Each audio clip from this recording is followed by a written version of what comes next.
Hey everybody, this is Mike, and you're watching the Real Black Talking Black podcast special edition live from Yonkers, New York, with Charles Woods. and just want to take. We're going to do these quickly just to fill you in. The reason I came up to New York this trip was because we had tickets to see a very special advance screening of the new Tyler Perry movie, Nobody's Fool. If I close this deal, I'll be the first black woman to be a VP in the company. Hi, Mom. Hey, darling. Listen, it's your sister. She's getting out. If you could pick her up, I'd appreciate it. What time? What time? Honey, it's jail. You get there when you can, like the song said. Hey, girl, hey! Free ass! Free ass! I'm about to go out here and shake this ass. Can we go to the club? We just want to share our thoughts about the movie with you guys. Charles, you first.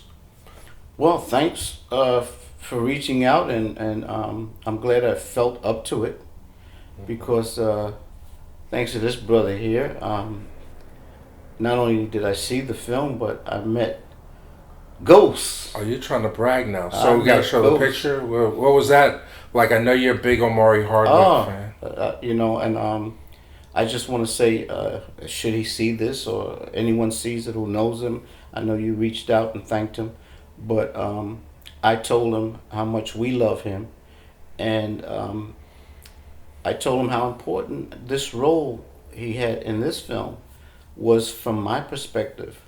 I thought, he's not no overnight success. This guy's a trained professional actor. He's great. He looks good on the camera. The women love him. I love him. And he gave a shout out to my wife and my older daughter because we love Power. So thank you for that, Mike. Okay, now, but is this love for Omari going to in any way taint your critique of this film? Somewhat. Okay. All right. So, So for jumping right in, thumbs up, thumbs down on this new Tyler Perry joint, or sideways. I think there are more pluses than minuses for this film. I agree. For me, I'm not a big Tiffany Haddish fan. I love Tiffany, what she can be, but I don't like the way they're pigeonholing her into becoming some scatological sepia scream queen. They need to tone down the trashiness. Let's find another way to bring out humor where it can be funny, but not so much ghetto and trashy. Mm-hmm. You know what I'm saying? But there were moments in this film where I think when you get over how they introduced her character, there were moments when you see she's for real. She's a different personality from Tiki Sumpter's character, who's her sister, and you can appreciate her more. So for those, basically, this if not for the presence of Tiffany Haddish, this would have been a very typical romantic comedy, almost things that we've seen before. There was the original title of this movie was The List, and it's very similar to a movie that Sidney Tamia Portier and Wayne Brady did, independent film called The List, almost 12 years ago or so. Basically, Tika Sumpter plays a high-powered advertising executive who, after breaking up with her fiance, has started a year-long romance via internet, social media, online with a mysterious man. Charlie is that? Charlie, yeah. Charlie. She's never seen him, but she interacts with him. Well, she has pictures of him, trades right? pics with each other, right, and so on and so forth. And just on the verge of them, he's always evasive, for whatever reason. And then she gets a call one day. She's got to pick up her sister, who's just being released from jail. So you have the culture clash of the straight-laced with the hood. It's almost like the Eddie Murphy Trading Places kind of kind of energy that Tiffany brings against the what Tika would be like the Dan Aykroyd kind of like the thing. straight-laced sister, the sister who's making it, who's do things the right way, Right. don't just treat people, believes in love, all these things. But then Omari is the suitor who she doesn't have time for because she's invested all of her imagination in this Charlie person, and you know, so in typical Tyler Perry fashion, you have the high comedy and the low comedy.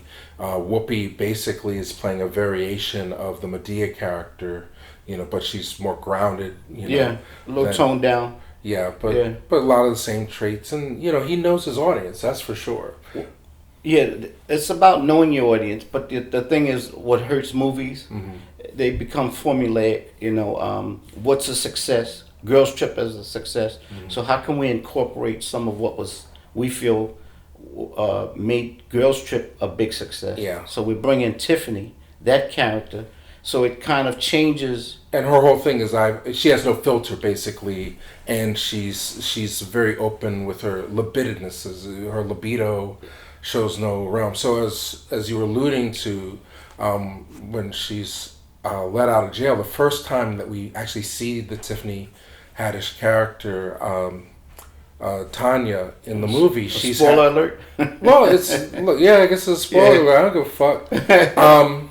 You know, she's having sex in the back of a van with a well-known comedian who I dislike from Philly, and I just thought that, you know, it started off very promising, but that one scene, you're going to either be with the movie or you're going to be fighting against it the rest of the movie, because I just think that the way Tiffany is allowed to degrade herself for the sake of a laugh, it's unlike any other female comedian that we've seen on screen. I mean, you've had people like Samore, you know, on stage talk about sex life and everything, but this character is super gully, even more so, definitely based on the template that was established in Girls Trip, but even more so. And then this is Tyler Perry's first R-rated film, so even going in, having experienced virtually every Tyler Perry movie, I wasn't quite ready for the amount of N-word, the amount of S your D and all this other stuff that is going into this movie for the sake of comedy. So it made me uncomfortable, but there were some parts about the story, Omari, I really enjoyed. And to your point, you know, that's what I spoke about earlier. I think a lot of things that, a lot of the images we see in film where you have blacks behind the camera, Right. More on the creative end, I think they get more of a pass than, let's say, if a white director was behind this. I think a lot of people would really be upset. Right. When I say behind this, not the film in totality, Right. but Tiffany's unfiltered image. Yeah, it's a question mark maybe for the women watching, and specifically the women filmmakers. You know, you have Tiffany Haddish. I wasn't a fan of Girls Trip. I've said it quite a lot. I didn't like Tiffany there. It was too over the top. Right. But that movie was designed specifically as a black bridesmaids. It was really escapist entertainment for groups of women, friends specifically, to go and share their experiences. This movie is about sisterhood, and I know a lot of people who have sisters, and they are at odds with them, but at the end of the day, they still love one another, and I'm sure that's... Which movie? In real life. I know people... Which movie would you're saying was about sisterhood? I'm saying this movie specifically is about sisterhood. Nobody's fool, in the sense that even though they're at odds, they're seeming unlike each other, the bond of being sisters makes them look out for one another in a sense. Well, I felt Girls Trip touched on that as well. Well, yeah, that's the whole that's the bonding. But Yeah, I'm saying, yeah. but Girls Trip is more like about friendship and bonding. This is about, you can be at odds with your sister to the point where you would do things to hurt her, but at the same time, you never want to see her hurt, and you ultimately want to see them happy. I just have one disagreement with that. Okay. The sisterhood we're talking about blood relations here, but that bonding existed in Girls Trip, where you know these are my homegirls, you know, and hadn't seen each other, and then they get together. But there was a caring in Girls Trip the same way, where they were looking out for each other. Absolutely. Yeah. So we're saying the same thing. These movies are designed for women audiences. You know, it's not Waiting Exhale level, but it's designed for you to have a good night at the movies and see things. But at the same time, these images are still controlled by men, albeit black men. And I think that what Tiffany is allowed to do in this movie, I don't know if it speaks to. I think we should investigate that double standard. Like, would a female director need to take those characterizations as far? You know, and then there's a whole nother side, the love scene that comes later, the way it's filmed relates. I won't get into that, but it's. You have to look at the gaze. You know, Tyler. This is fairly new. Tyler's made 20, 30 movies, but he's never made an R-rated movie. He's never really addressed the sexuality. I think some of it may be a little uncomfortable for him to even depict, and to an extent, it's trolling the audience. Now, that being said, I think it's still his most accomplished film in a long time, because he's gotten into this pattern of doing things really quick, like Acrimony was shot in 10 days. He does movies in 10 days now, and this movie, it still had a story that arced. Everybody was committed to their roles, and for the most part, things stayed on pace in terms of showing the development of character. Whereas, like, if you look at a Medea Boo, that's the same schedule, but basically it's almost pure improv, where actors they're put into scenarios and actors are allowed to go off script, and you can tell that the dialogue isn't written now. And that being said, also, it seems like he gives a lot of free rein for the actors to improvise their dialogue, but these characters are much more grounded in reality than, say, a farce like Boo. So I think it seems to work better for me. It's a more entertaining ride. But the double standard is what I wanted to ask you about. If a white man had made any of these films that are coming out now, there'd be a lot of scrutiny. But do we have the right in this day and age to question the depiction of black women in movies directed by black men when people are put out on Front Street the way that Tiffany allows her characters to be played?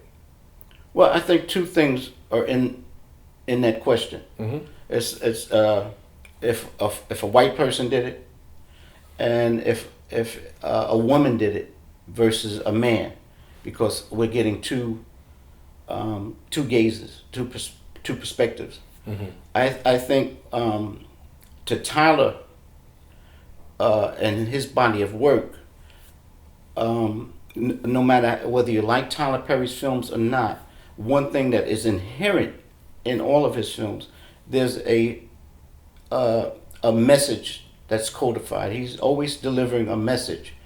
And, for me in this film, what I liked about it was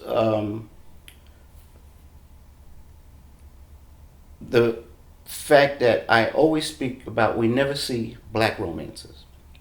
And, they're called romantic comedies.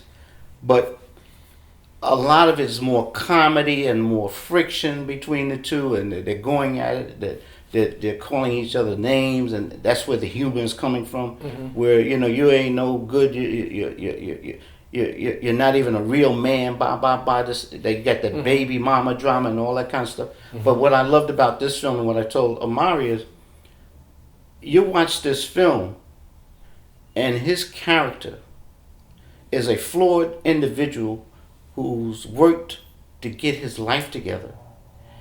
And he is someone who, she has this ideal list of what she wants in a man. Mm-hmm. And I think the message Tyler's saying, the message I got is, you go after an ideal, it's not very easy to get that ideal. Yeah, of course. And a lot of times you overlook what is really important, the important things. Right. And that's what,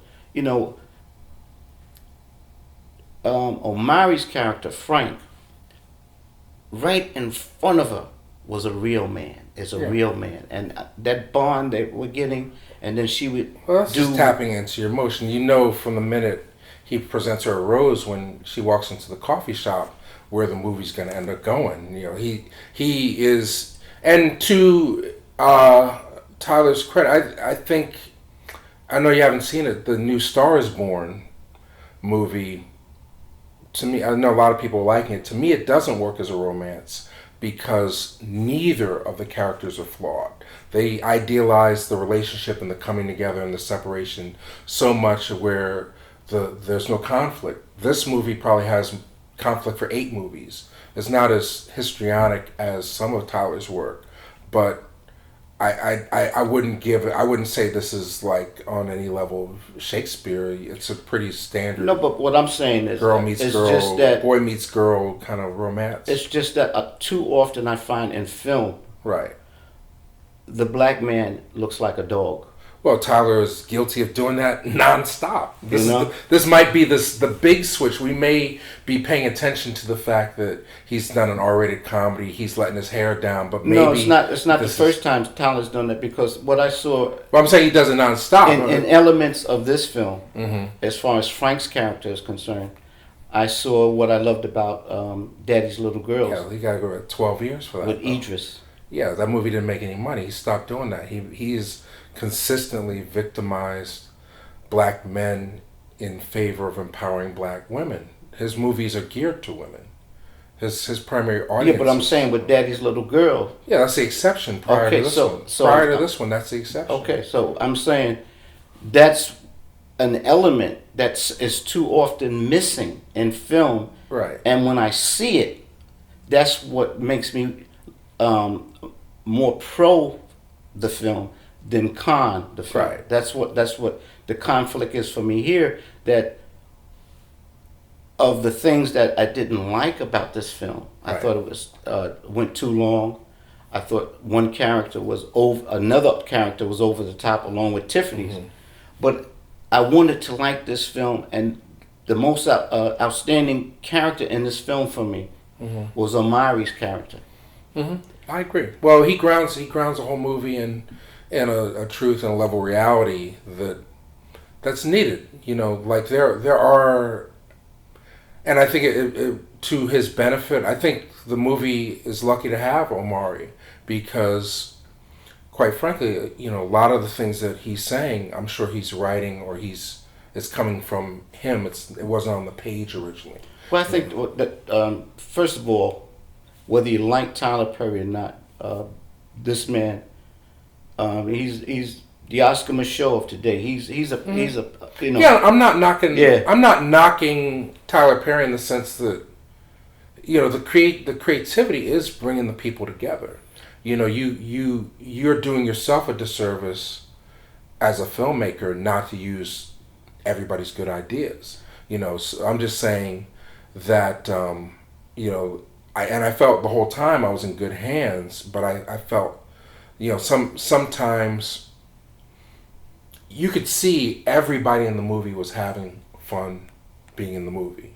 Every single actor I'll tell you felt like they had a certain amount of freedom to invest in their character. Mm-hmm. What I'm saying is Omari, because of the amount of work, the way he's always represented himself, he actually, even in movies that no one's ever seen, he projects the same kind of strong masculine image. Now he's given the role of being a quote-unquote leading man, somebody whose job it is to be Mr. Perfect, but he finds levels to it where he also has to be a flawed human being. Yes. And that's what puts this above. I mean, it's two different realms, black films and white films. I would say the romance here is more earned than Star is Born because they want to show flawed human beings, but they don't want to show them hurting one another. It's just circumstances. He happens to be an alcoholic and she happens to believe in him, but they never have conflict. Their whole goal is to love one another and show love to one another. You know, she has love right in front of her from the very first scene. The audience is way ahead of the story, you know, but we have to see how she navigates through the different emotions to get to that point where she can really accept love, you know, and understand herself. And but I don't think there's anything special about that. I'm saying I see that all the time, but we don't get to see it all the time. We don't get, as a black audience, we don't get to see that reflection within characters that sort of resemble us. And I think that's what you're saying. You appreciate the film. I don't know if we pointed this out, but another thing I think Tyler's touching on is the fact that, you know, Tika is just coming off a tremendous letdown. You know, she was getting ready to get married and something happened. She imagined her life was going to work out perfectly and things changed. Yeah. And so she's very vulnerable. And being vulnerable, you hate to see, especially, you know, I told you I'm a feminist. I'm raised and bred and raised by black women. So if I see a man dogging a black woman, I'm ready to kick his ass. Mm-hmm. But I was very elated to see a black love story, you know. So I was taken by that.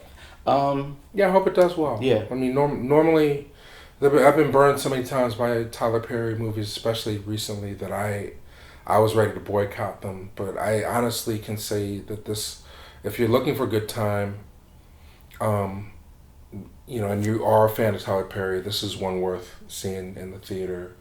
You know, and it is not outside of his I think it's probably more the most mainstream, accessible of his storytelling, but he's always, from the first film, Diary of a Mad Black Woman, he's always put a clash of realities within the same film, from, you know, Kimberly Elise playing this really hard melodrama, and then Medea coming in and being this wild, crazy energy, you know, with the gun and all that stuff. So to see Tiffany inhabit that same kind of crazy energy, you know, against things that are more emotionally grounded is not outside of what Tyler Perry does. My criticism is more like you're saying, Tiffany Haddish. How far do you have to shame yourself in order to get a laugh? And is it when we do it to ourselves, what does that say overall? Is it validating this home mentality? We know it exists in real life, but to be as explicit as she is in some of the jokes and one-liners, you know, she constantly is always wants sex, always wants drugs, always wants immediate gratification, and is almost like a cartoon character in the way that she pursues these things. What came to my mind when you just said what you said, Mike, is there's an old saying, wherever you go, you take yourself with you. Mm-hmm. You are who you are. In a number of films where, let's say Medea in Tyler's films, where she doesn't exist in the persona of Medea, there's an avatar for her. Right. Tiffany fills that part here in many ways. Because so Whoopi, a little bit of Whoopi. But the thing is, Medea was someone who would come on and be the one to smack somebody into reality. Girl, you better get for real. You know? That's true. Yeah. So, but you never have the heartwarming. Like, we don't turn to God in this one. This movie is probably, there's no one's praying. There's no, you know, that emotional thing. There's good music in the movie, but nobody really comes That's together. That's the other thing. Tyler gives you some good music. One of the things that I said, let me put this on the want list. Mm-hmm. One of the other things that a lot of people don't speak about when they review films is black films in particular. Is how important the soundtrack, the soundtracks are so something you want, you know, because there's some great music in there. And Tyler loves music. One original song, a lot of covers. I mean, you know, it's a formula. I mean, trust me, it's a formula. Yeah. Like he you know, you know, I think Tiffany, you know, one thing I can say about Tyler, that when he's on his A game, he understands the formula, which is to connect people emotionally. and use emotion to get points across, right? So Tiffany, and the movie flows until the third act. There's not a lot of dead space. It's always moving forward, and there's always either the music is emotionally charging or just Tiffany's energy is waking up scenes that we've seen 100 times before in other movies. So I give them credit for that. I just if we're being critical of the culture and where we are and what influences us, I don't necessarily know if this persona that she's latched on to is healthy for us. I know, as you're saying, that they're trading off the success of Girls Trip, and a lot of people, that's what they want to see more of that thing. But there are other scenes in the movie where I can see what her gift is that she fully commits to character. Even when she did Saturday Night Live, in those little bits when she did the unicorn and different things, she was fully committed and in the moment. And I think Tyler understands that and captures some of it. It's just, maybe do more than one take of things. Spend more than 10 days, and so you have more options to pace it, because the movie is working an arc, and as we get more emotionally committed to the characters in the story, we sense a change in Tika's character and Omari's character because the relationship is getting closer. But Tiffany is almost playing the same notes. It feels out of rhythm at a certain point in the movie. Okay, she could tone her performance down a little bit at this point now that we're more invested in the actual story. She doesn't have to be as flamboyant, and so that, I think that's editing, that's shooting more than one or two takes of things, and that's not beyond just trusting your actors, really giving them direction and being focused. And to be fair, that would be a film where Tiffany is the main character, the protagonist. Not necessarily. I'm not saying all that. No, I'm saying, in other words, hopefully it's going to come a time, so long as she continues to be successful, it's important that she not get pigeonholed in this Right. one-dimensional type of image, and the range that she's able to project.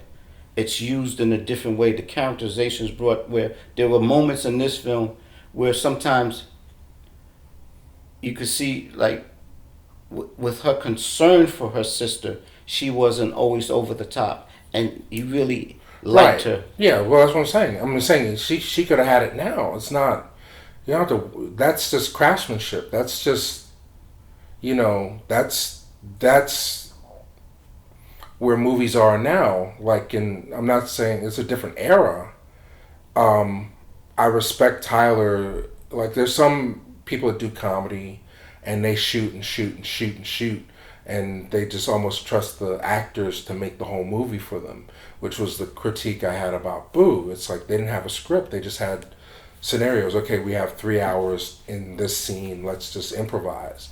And there was no story, But I'm just saying in terms of, if you're going to make something that makes people feel like the golden age of a romantic comedy, and you're playing by those rules, then... and if you're talking about actors that are breaking out and you're using their energy to bring life to a tried and true formula, then put Nobody's Fool up against Trading Places. It's almost the same kind of thing to me. And that movie works because Eddie is given a lot of free reign to do things, but at the same time, there's always an attention to how his character is arcing, as well as within the line of the story. And you could argue that he's either the lead or he's a co-lead. To me, Dan Aykroyd and Eddie Murphy, it's the same relationship as Tika Sumpter and Tiffany Haddish in this movie. It's the same dynamic. I'm just saying that I feel in the haste of production, there wasn't as much thought put into her character arc, so that they have more options in the editing to tone her down a little bit. There were moments where she felt a little shrill to me towards the end of the movie, and we didn't need that at that point. That's all I'm saying. Well, to be continued, because I if you bring up Trading Places, when we first introduced to Eddie Murphy's character, he's being Eddie Murphy. Yes. Then there comes a point where you talk about the arcing. There comes a point where that is toned down, and then they come together to go against a common antagonist. Right. Well, that's the plot. Okay, so in that coming together, it's not so much now Eddie Murphy or his co-star. It's how do we work together to defeat. There's a moment of truth that comes where there's a decided shift in Eddie Murphy's character, as well as you see the same comeuppance for Tika's character, where she's forced to deal with a reality, and now her perspective has changed. Because it's Tiki.